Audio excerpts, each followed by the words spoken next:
Last episode ay nadakip na nga ni Shigaraki ito si Star and Stripe sa kanyang mukha. At yun nga, ginamitan na ni Shigaraki ng kanyang decay power para agad na mabulok itong si Star and Stripe. At the same time ay mahigop nito ang power ni Star and Stripe gamit ng kanyang all for one na power. Nang nahuli na ni Shigaraki itong si Star and Stripe ay agad ginamitan niya ng kanyang all for one power at yun nga, napahalakhak na itong si Shigaraki dahil makukuha na niya ang quirk ni Star and Stripe at magagamit na rin sa kasamaan. At sinabihan pa niya ito si Star and Stripe na para yatang nanalo ako sa labanan natin. Pero sinabihan siya ni Star and Stripe na ako si Kathleen Bay, hindi ako mabubulok. At pagkatapos ay agad naman nag-support itong mga piloto, pero huli na ang lahat dahil nakuha na ni Shigaraki ang ability ni Star and Stripe. At agad silang rumesponde at sinabi ng kanilang captain na pambihira ka talaga, Star, ba't mo ginawa yan? Kasi sa totoo lang guys, ang ginawa kasi ni Star guys ay parang prinotektahan niya ang lahat ng kanyang mga kasama. So ginamitan niya ng kanyang new quirk order at ito nga, nahuli nga siya ni Shigaraki. Ninakaw ni Shigaraki na yung kanyang quirk at sinabihan pa nito si Star and Stripe na isa ka talagang tunay na hangal. Pero guys, habang ina-absorb pa ni Shigaraki itong new quirk order ni Star and Stripe sa kanyang katawan, ay biglang lumabas sa kanyang conscience itong si Star and Stripe ay parang meron yatang mali. At yun po guys, ay totoo nga pong mali dahil itong new order quirk ni Star and Stripe guys ay hindi basta-bastang ma-absorb. So nakita po natin guys na after pagka-absorb ni Shigaraki ng quirk ni Star and Stripe sa kanyang katawan at habang ina-absorb pa ito ay ito nga ang nangyari.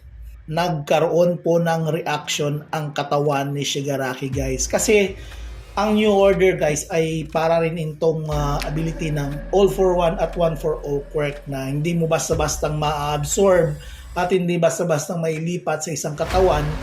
Dahil pag ito ay mailipat guys, ito ay nagkakaroon ng reaction. Kaya itong nangyari kay Shigaraki guys, nagkaroon ng reaction ng kanyang katawan at ito nga sumabog yung iba't ibang parte ng katawan niya dahil nga sa quirk reaction. At napansin ito ng mga piloto guys, lalong-lalo na ang kanilang kapitan at sinabing teka lang squad team, nakikita nyo ba si Tomura? Ang kanyang katawan ay sumasabog. Sumabog ang iba't ibang parte ng katawan niya. Nagkaroon ng reaction sa pag-absorb ng quirk ni Star. Huwag mong sabihin ginamit mo ang pinakahuling alas mo.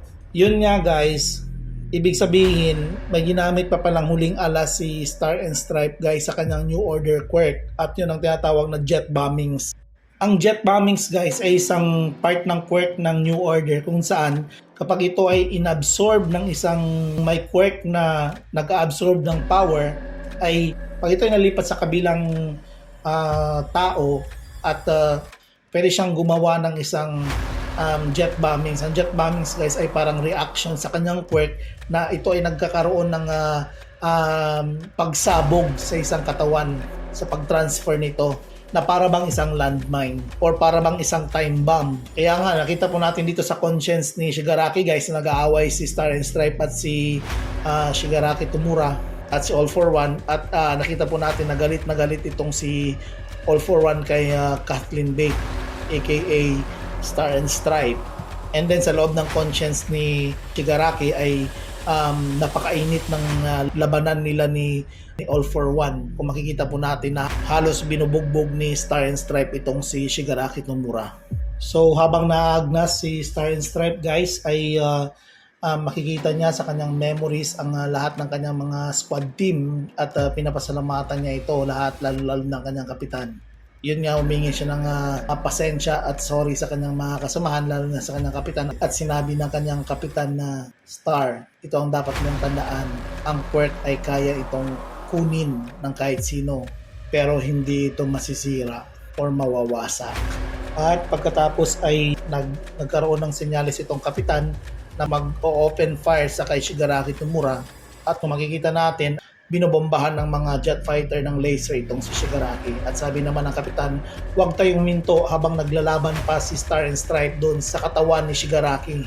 Dahil nakikita nating humihina ang kanyang katawan, ipagpatuloy ang pagtira ng laser.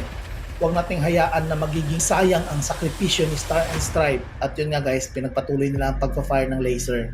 At makikita po nating patuloy pa rin ang labanan nila Star and Stripe at All for One sa loob ng conscience ni Shigaraki guys. Pero sa reality po guys ay nakikita po natin itong si Star and Stripe na naagnas na po guys, nabubulok na po siya dahil nga sa quirk na ginawa ni Shigaraki.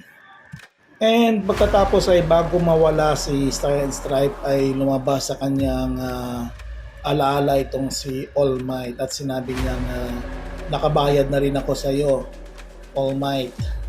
Maraming salamat. At pagkatapos ay nagsaludo itong si Star and Stripe habang naagnas guys. Pero sa loob ng katawan ni Shigaraki ay naglalabanan pa rin si All for One at si Star habang tinitira naman ito ng mga piloto ng kanilang mga laser. So dito po nagtatapos ang ating episode sa 333 guys. So huwag natin kalimutan na mag-subscribe at mag-follow sa ating mga channels para mas updated tayo sa mga latest nating mga videos.